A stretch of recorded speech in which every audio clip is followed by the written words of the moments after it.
వికారాబాద్ జిల్లా కొడంగల్ నియోజకవర్గం దుద్యాల మండలం లగచర్ల గ్రామం రాష్ట్ర వ్యాప్తంగా సంచలనం సృష్టించింది.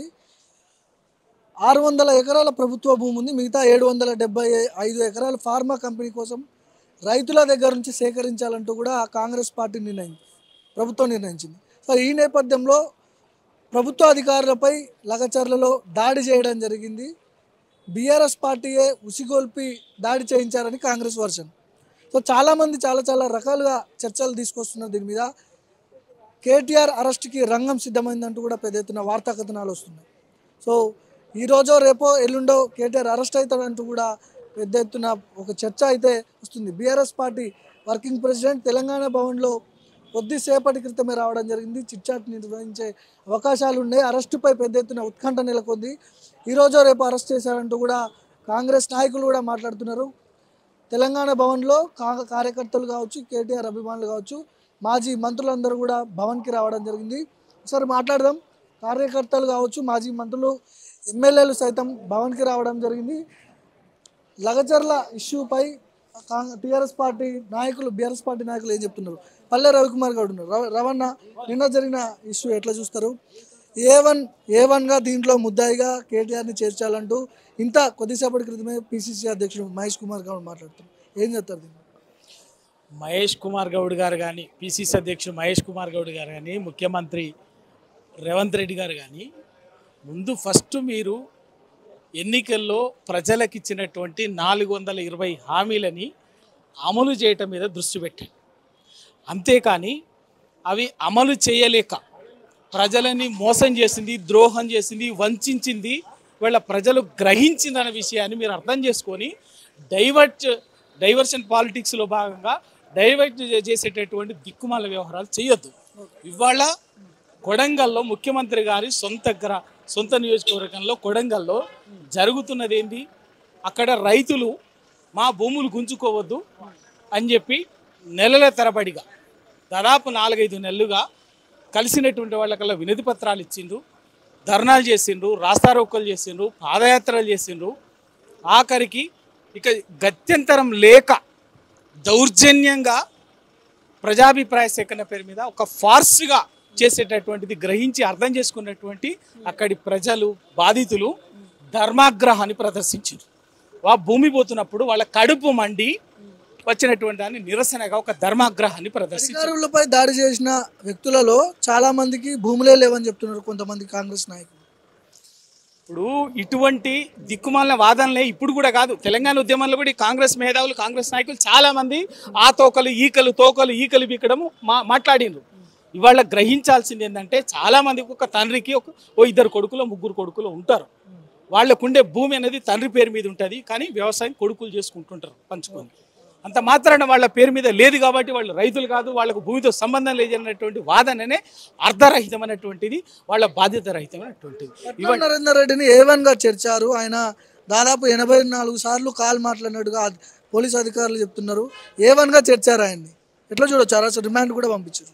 సోదరా, పట్నం నరేందర్ రెడ్డి గారు అక్కడ మాజీ ఎమ్మెల్యే, మొన్ననే ఓడిపోయినటువంటి పార్టీ నాయకుడు, ఇవాళకి కాన్స్టిట్యున్సీ టీఆర్ఎస్ పార్టీ ఇన్ఛార్జ్. అక్కడ రైతులు ఒక ముఖ్యమంత్రి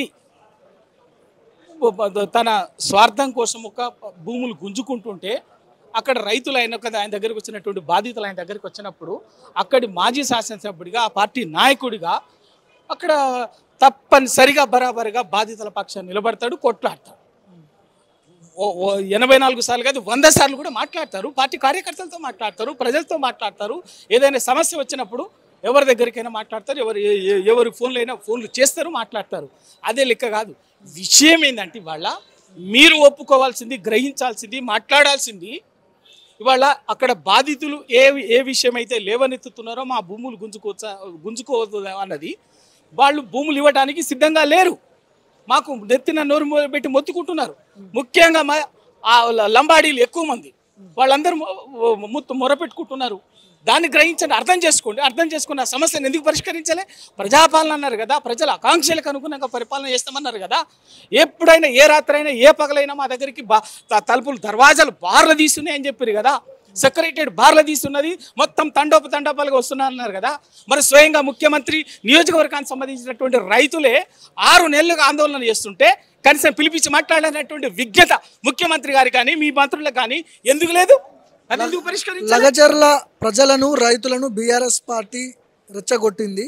సురేష్ కావచ్చు, నరేందర్ రెడ్డి కావచ్చు, వీళ్ళ ఆధ్వర్యంలో ప్రీ ప్లానెడ్గా అధికారులపై మర్డర్ ప్లాన్ జరిగిందనే చర్చ కూడా వస్తుంది. ఏం చెప్పారు? వాడన్న ప్రజల పట్ల ప్రేమ ఉన్నటువంటి వాడు కానీ, సమాజం పట్ల ప్రేమ ఉన్నటువంటి వాడు కానీ మాట్లాడేటువంటి మాట కాదది. కేవలం రాజకీయాలని, ప్రజలు ప్రతిదీ కూడా రాజకీయాల కోసం చిల్లర మల్లర చౌకబారు వ్యవహారాలు చేసేటటువంటి పనికి మాలినటువంటి వాళ్ళు చేసే పనులే తప్ప వేరే కాదు. ఖచ్చితంగా అక్కడ 6 నెలలుగా ఇవాళ కాదు, అక్కడ ఆ రైతులు ఇదే తెలంగాణ భవన్కు 100 మంది వచ్చేసి కేటీఆర్ గారిని కలిసి వినతి పట్టుకున్నాం. ఏదో వినతి పత్రం ఇచ్చిండ్రు, ఇది మా బాధ, కనీసం మీరు పట్టించుకోండి, మీరు మా తరఫున మాకు మద్దతుగా నిలబడాలని చెప్పేసి విజ్ఞప్తి చేశారు. అట్లాగే బీజేపీ పార్టీ ఆఫీస్కి వెళ్ళిండ్రు, కమ్యూనిస్టు పార్టీల ఆఫీస్కి వెళ్ళిండ్రు. కానీ ఇవాళ అందరూ కూడా ఇటు బీజేపీ పార్టీ కానీ కమ్యూనిస్టు పార్టీలు కానీ ఇవాళ తెలంగాణలో కాంగ్రెస్ పార్టీతో తోక పార్టీలుగా బీ టీములుగా మారిపోయి పనిచేస్తలేవు. ఒక్క బీఆర్ఎస్ పార్టీ ఉద్యమ పార్టీ కాబట్టి, తెలంగాణ కోసం కొట్లాడి తెచ్చినటువంటి పార్టీ కాబట్టి ఖచ్చితంగా ఎవరికి ఈ తెలంగాణలోని ఏ వర్గానికి, ఏ ప్రజలకి ఎవరికి కష్టం వచ్చినా, ఎవరికి ఇబ్బంది కలిగినా కూడా తప్పనిసరిగా బరాబర్గా నిలబడుతుంది. సురేష్ అనే వ్యక్తి చాలా కీలకంగా ఉన్నాడు ఇందులో. కేటీఆర్ కూడా మాట్లాడుతూ బరాబర్ మా కార్యకర్తనే అని చెప్పి చెప్తున్నాడు. అంటే దేనికి సంకేతం? మరి తప్పేంటండి? అందులో చాలా కీలకంగా కనిపిస్తున్నాడు. టిఆర్ఎస్ పార్టీ ఉద్యమ పార్టీ.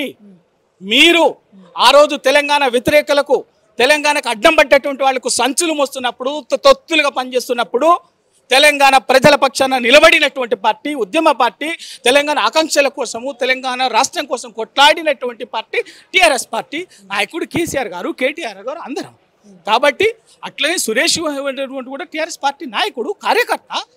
ఏం ప్రజల బాధితుల కోసం మాట్లాడొద్దా? అర్థమేమనుందా? నిన్న రాత్రి నుంచి కూడా కేటీఆర్ అరెస్ట్ కాబోతున్నాడు అనే వార్తలు వస్తున్నాయి. అరెస్ట్ అయ్యే అవకాశం ఉందా? ఒకవేళ అరెస్ట్ అయితే మీరు ఎట్లాంటి కార్యక్రమాలు చేసే అవకాశం ఉంది?